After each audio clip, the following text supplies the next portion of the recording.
child this time of year. The anticipation and magic filled the air. And you stayed on your best behavior, of course. The days were long, which meant lots of creativity. What is it about this season that is so marvelous? When was the last time that you stopped to wonder?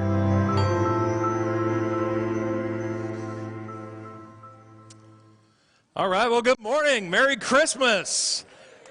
Just out of curiosity, how many people do not have the Christmas tree up yet? You don't have, you're making baby Jesus sad, okay? I just wanted to let you know. No, you got to get in the spirit. Go home and put it up today. There's literally no good football games on today, so go put it up today. Today, we are in the second week of this series, Wonder, because what happens over time is we just sort of lose our wonder for Christmas. Like when you're a kid, Christmas is electrifying, you know? It's amazing. And then little bit by little bit, you get a little older and you have to start buying the presents for other people. And then some day you wake up and you're 43-year-old and Christmas isn't electrifying, it's just expensive.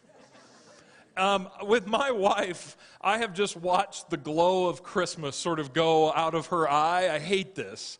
My wife grew up and she is like Mrs. Christmas. This is how much she loves Christmas. She resents the fact that she was born in July because she should have been born in December. That's how much Christmas she is.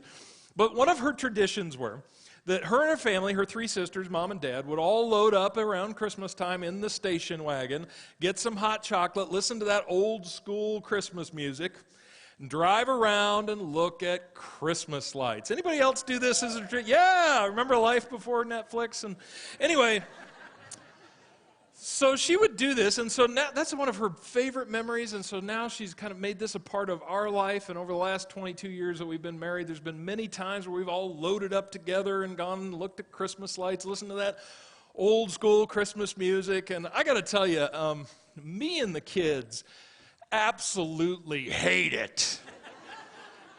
It's awful. I can't think of anything that I'd rather less do than be trapped with my family in a destination headed nowhere, listening to Burl Ives sing "Have a Holly Jolly Christmas." That song is on repeat in the ninth circle of hell somewhere. Anyway. So we have taken this precious memory, this Christmas memory that she has, and me and the kids, we've just pooed all over it, and that's sad, right? But it happens to all of us, right? So we end up living nostalgically. That's why we have so many of these dumb traditions like fruitcake and stuff that go back, because we're always trying to relive this time, this experience in our past, and you can't really do that. But what we don't want to do is we don't want to lose the power of the message, like the thing that we're actually celebrating, this amazing message that God became a man.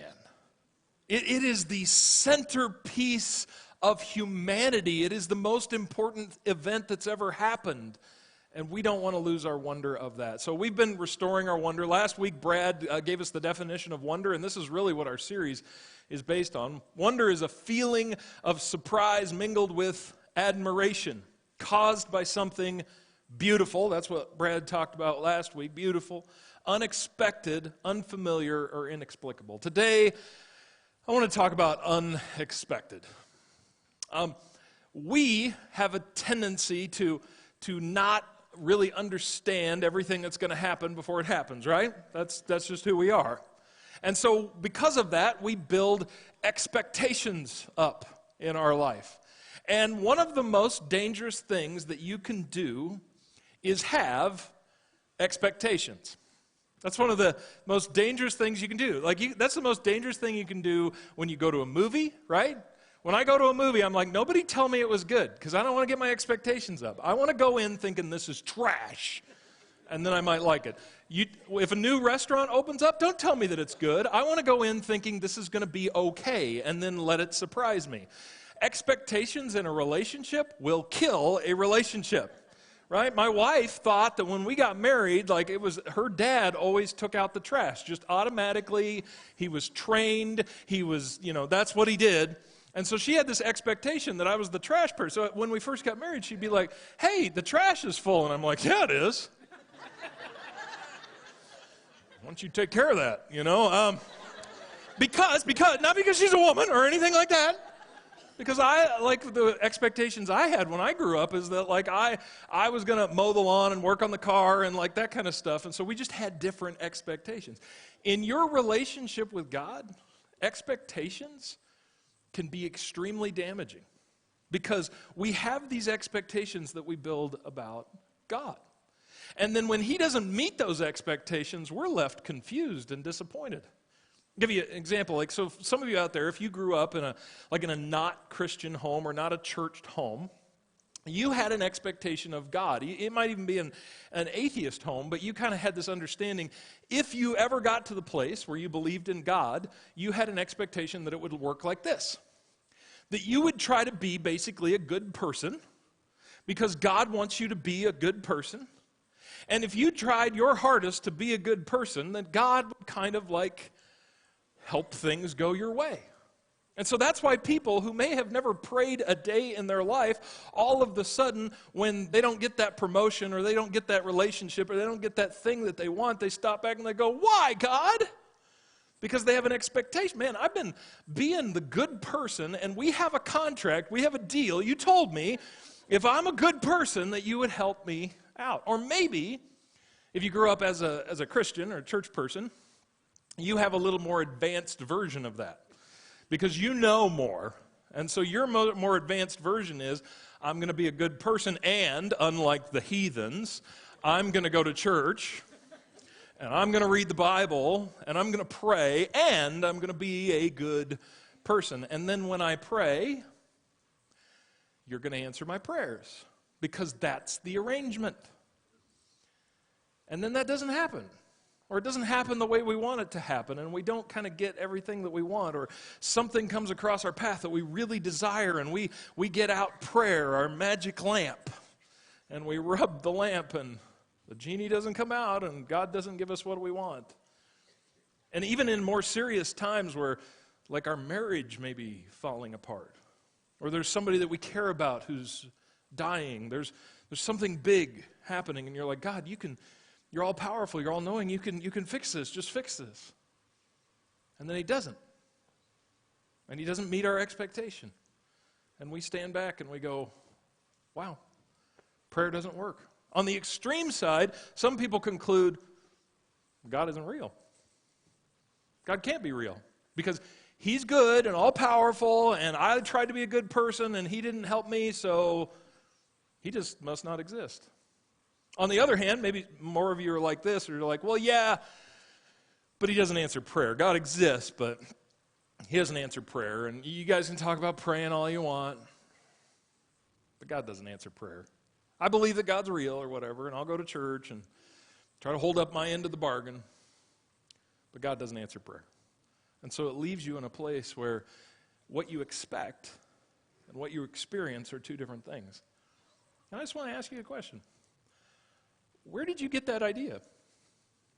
Where did you develop your expectation of who God is? Think about it.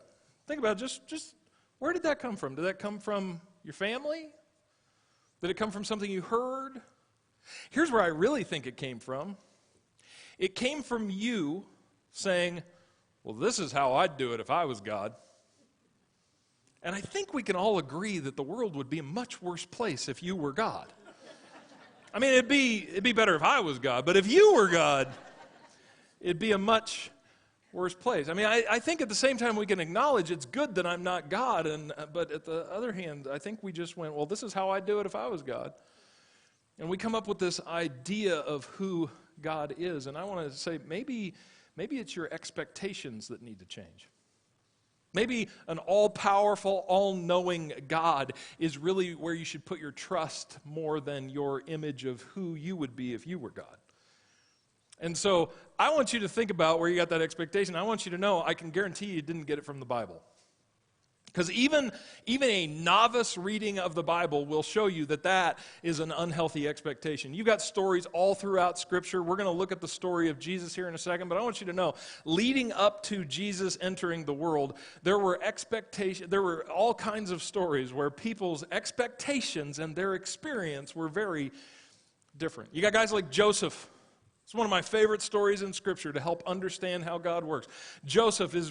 God reveals dreams and visions to Joseph, and Joseph has got this ability to interpret these dreams, and because of that, his brothers put him in a hole and decide to kill him, but at the last second, they decide, no, we can make some money off of this, so they sell him into slavery. Now, I don't know how bad your siblings are, but that's bad. Like they were going to kill him, and then they decided, no, we can make money off the deal. And they sold him into slavery, never to see him again. Then they went and lied to Dad and said that he had been killed. And then Joseph lives the rest of his life in a really bad place a lot of the times. He actually gets accused of adultery, ends up in prison. He's living this horrible life. And then all of a sudden, yada, yada, yada, one thing leads to another, and he's the most powerful person in Egypt, next to Pharaoh. And you might think, here's the expectation of how that story ends, right? Because we've seen Endgame. We know how these stories end. The end, the good guy, the underdog, he wins. And so now he's the most powerful person in Egypt. And so now he can be the righteous right hand of God, and he can pay back his brothers for what they did to him. Because it was awful. But the end is that Joseph was given his power so that he could rescue his brothers. That he could save them from starvation by welcoming them into his new kingdom so that he could show grace and mercy to the very people that were going to kill him and then sold him into slavery. That's unexpected. And if you have expectations that if you're a good person and God will give you what you want, then you're just not reading the Bible. You got guys like Abraham. God appeared to Abraham and said, hey, Abraham, you're going to be the father of a great nation. A father of a great nation, and it's going to be huge. And he goes home to a barren wife. And his wife remains barren after he received the promise for 25 years. David was anointed as king. It's this amazing story where Samuel shows up, goes through all the brothers, are like, not that brother, not that brother, not that brother. David shows up, gets out the oil, boom, king of Israel. And then for the next 15 years, he's not the king of Israel.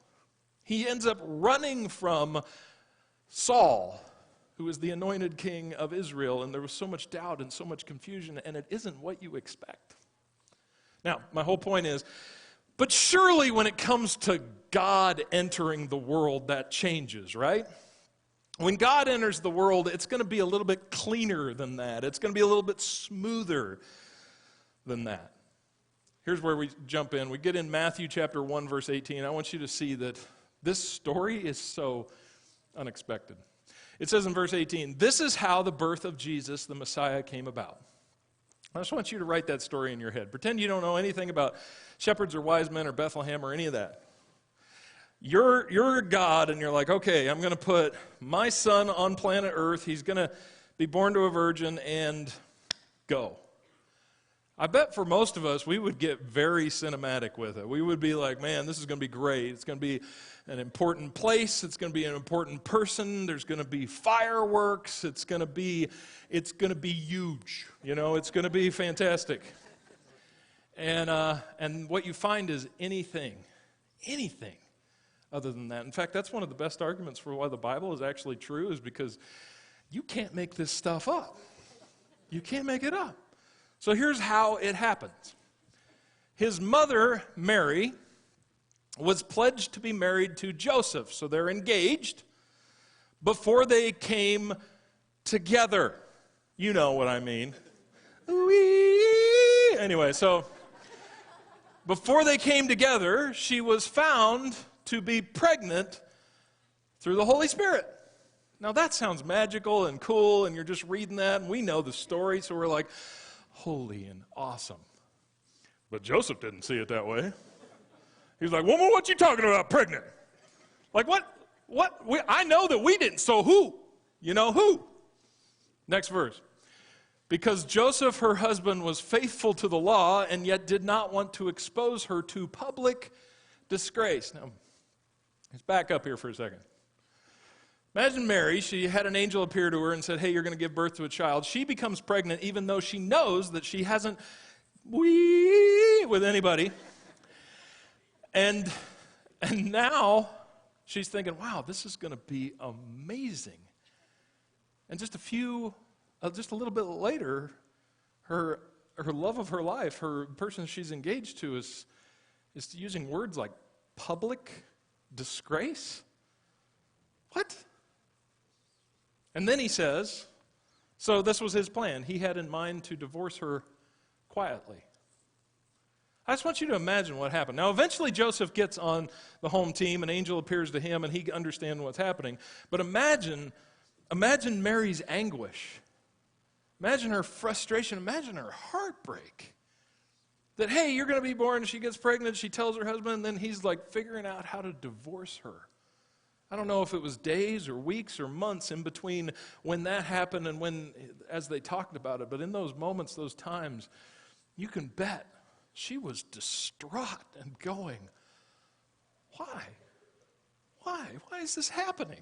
This is supposed to be a good thing. Now my husband wants to just cut this whole thing off, or my future husband wants to cut it off. And then what happens?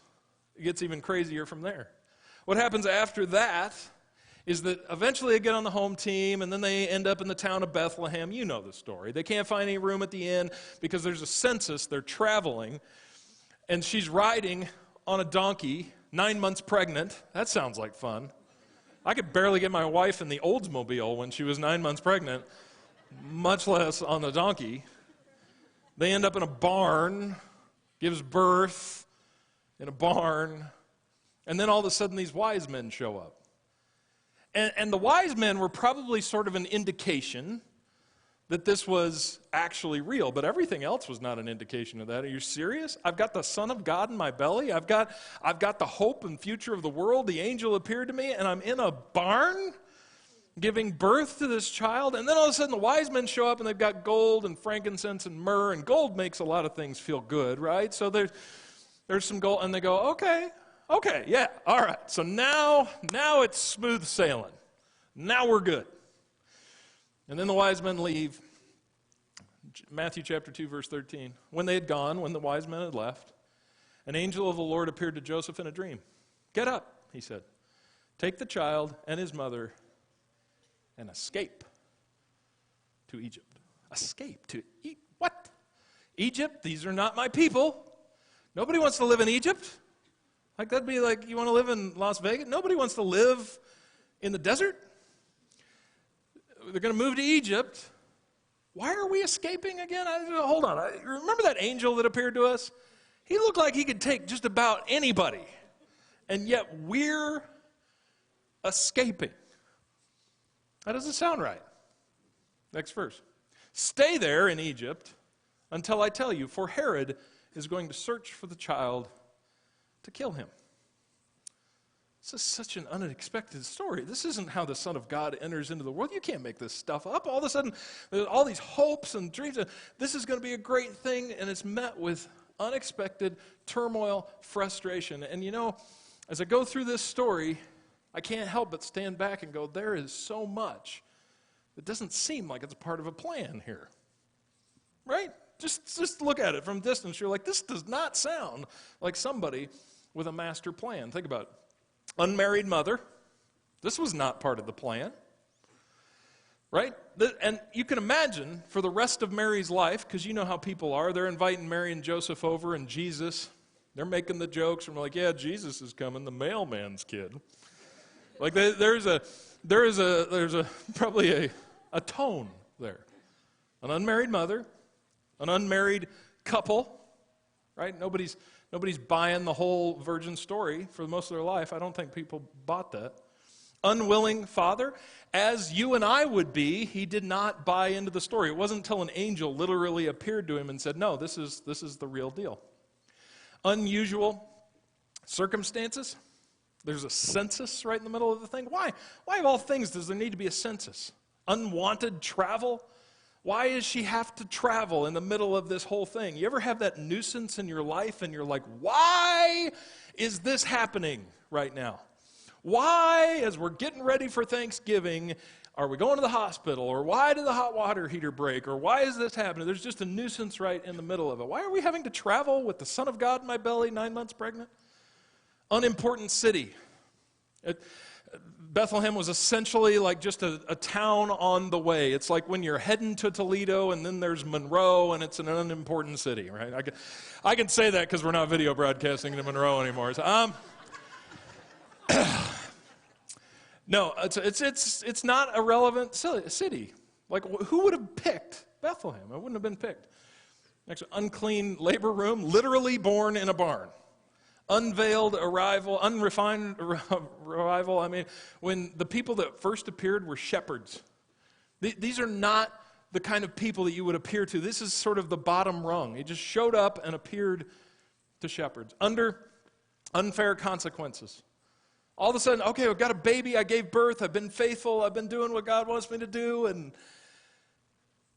now I have to run from my life? Are you kidding me?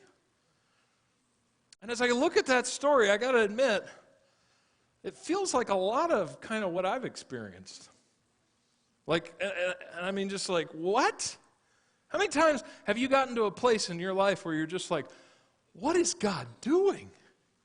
This is not the deal at all. I've been trying to lead a good life, and you're giving me this? It was obvious that this was the job for me. It was obvious that that was the relationship for me. It was obvious that you should have healed them. It's obvious that you should have done what I wanted you to do. Why didn't you do it? And you, as confused and frustrated as you can be, and even downright angry with God, I want you to know you're right in line with what Mary, the mother of Jesus, and Joseph, and David, and Abraham, and everybody else in Scripture was feeling. They were not experiencing what they were expecting. I want to ask you the question, what's your unexpected? Maybe this is many. Maybe you could write down a list. You're like, oh, I got a bunch. I'll tell you what, your unexpected will trip you up. I've seen people that are like gung-ho, and they're like, I'm going to go out there and I'm going to do it. I'm going to live for Jesus. I'm going to go out there and I'm going to follow God. I'm going to be faithful. I'm doing the whole deal. And then all of a sudden there's this hard right turn, or God doesn't answer a prayer, or something happens, and their faith is immediately derailed. What does that show? It shows that their faith wasn't really that deep to begin with. What's your unexpected? I've had so many times in my life where I'm like, God, I don't know if you understand this, but this is the direction that my life's supposed to head. And when these kinds of things happen, God, this is what you should do. And it doesn't happen. And I stand back. I'm frustrated. What's your unexpected? I bet you can point to many of them. Maybe it's your own failure. Maybe it's something that happened with you personally. Maybe it's somebody else's failure. Maybe your marriage just isn't what you thought it would be. Maybe your kids are growing up and you thought you would actually kind of, love them more than you do naturally. What's that unexpected thing? Now you have two choices. You can stand back from it and you can say, I don't even know if God's real. God doesn't answer prayer. Or you can lean into it. And you can realize that God's playing a much longer game.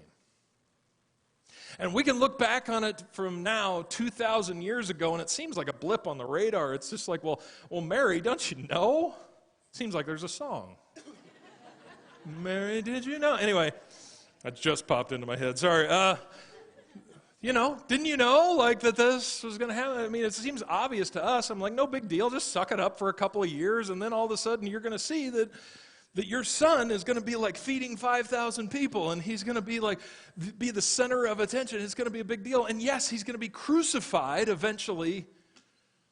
He's going to rise from the dead. He's going to be the King of Kings and the Lord of Lords. And your frustration is just a little part of the process. Look at the much bigger picture and remain faithful. I know for me, we felt called. we've had 2 older biological children, and then we adopted twice, and our adoption process were both amazing stories, and it was just very cool. And at one point we felt, after we moved to Michigan, we felt the call to kind of do that again. And it was one of those things where we genuinely felt like it was God nudging us to, because at this point I'm like in my upper 30s. I'm thinking about like wrapping everything up, like no more kids. This is great. I got too many as it is type of thing. But we're like, no, we really feel like this is actually God prompting us to adopt again. So we went through the whole foster system process and prayed, just like we'd done in the past. We just prayed that the first child placed in our home would be the one that God intended us for. So we went through this foster system. We got a 1-month-old baby girl named Azalea, and she was adorable. And she came in our house, and all 4 of my kids were at home at the time, and she was with us for 14 months. And so we had her, and during the whole process, the whole plan was to adopt. So when I looked at this little girl, I was like, this is my child. And because it felt so much like a calling, like this was going to happen, I didn't even really doubt that it was going to happen. It's going to happen. She's going to be ours. And we had some ups and downs. This happened when we adopted before. There were moments of crisis where it seemed like maybe the adoption wasn't going to happen, or there was another family member in the picture, or maybe she was going to go back to the home that she was in, and there's some kind of scary moments. But I was like, no big deal. We've been through this before. This is fine. So we keep trucking through it, and after we have her for about 10 months, they keep saying things like, it looks like she's going to go back to her home. Now, that might sound like a really good thing, but we kind of knew what her home life was like. I mean, this is in Detroit. This is no running water. This is abusive person. A gun was fired in the house was one of the reasons she was in this. I mean, there's just a lot of details there that we knew that this was not a good place to go back to. But they kept talking about, it's gonna happen. She's gonna go back, and I was like, I don't think so. I just prayed, and we got together with the family, and we prayed, and we're like, it was gonna. And the kids would just put their faith in God, and I watched my other kids, they're just sincere faith, put their faith in God, and I was just like, this is a cool thing, and then we're gonna see what God's gonna do on the other side, and then with 1 month left, they were actually planning dates of when she was gonna go back, and I just kept thinking, No, that's not the way it's supposed to be. We're called to do this. This is my daughter. This is my son's sister. This is my other daughter's sister. This is our family member. And even up until the day, I just thought, there's got to be something that's going to happen. Like, this is my daughter. And just in this worst way you can imagine, the social worker showed up one day. My wife took the baby out to the car, took Azalea out to the car, been with us over a year. Loaded the bags up, windows down. We're all sitting there as a family. We can hear her crying, and the social worker just drives away. And we just sat there as a family, the 6 of us, and just bawled, just cried for 30 minutes straight without anybody saying anything. And I look at it and I go, but that doesn't make any sense. That doesn't make any sense. Why would that happen? I can't tell you that I can make perfect sense of it. I can say, but there's no story. This doesn't end with, and then they called us 6 months later, and again, but no, she was just gone. What's your unexpected? You have a choice. You can stand back and go, I guess God doesn't answer prayers. Or you can change your expectations of what God's doing. And then maybe God's up to something that's a much bigger plan, maybe a much bigger thing than you could ever perceive. And if you would trust Him, if you would put your faith in Him, that He would guide you, that He would build you, that He would strengthen your faith. Here's the question I think we need to ask. In Matthew chapter 1:22, it says about the Christmas story, it says, all this took place to fulfill. Just keep this in mind for a second. All this took place to fulfill what the Lord had said through the prophet. Now, before I even get to the next verse, I want you to hear this.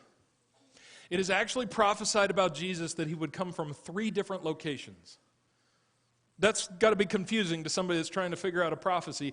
It said that He would come from the city of David, which is the town of Bethlehem. That's actually David's hometown. It said that He would come, be called out of Egypt, and that He would be called a Nazarene. Well, which is it? Well, as you see Mary get shuffled around to all these different places, you find out that he was born in the city of Bethlehem. Why were they in Bethlehem? Because there was a census and they were traveling. And then they end up going to Egypt. Why were they in Egypt? Because they were running and escaping for their life. Why was he called a Nazarene? Because when they get back into town, they're still scared of what's happening in town, so they actually head to Nazareth, which they weren't even from. And one person, one prophet, one Messiah is fulfilled 3 different prophecies. All this took place to fulfill what God said would be true. And they didn't even realize that they were fulfilling hundreds of years of prophecy while it was happening. And then the next verse, it says, the virgin will conceive and give birth to a son, and they will call him Emmanuel, which means God with us. And here's the promise. The promise isn't that everything is going to go the way you want it to go.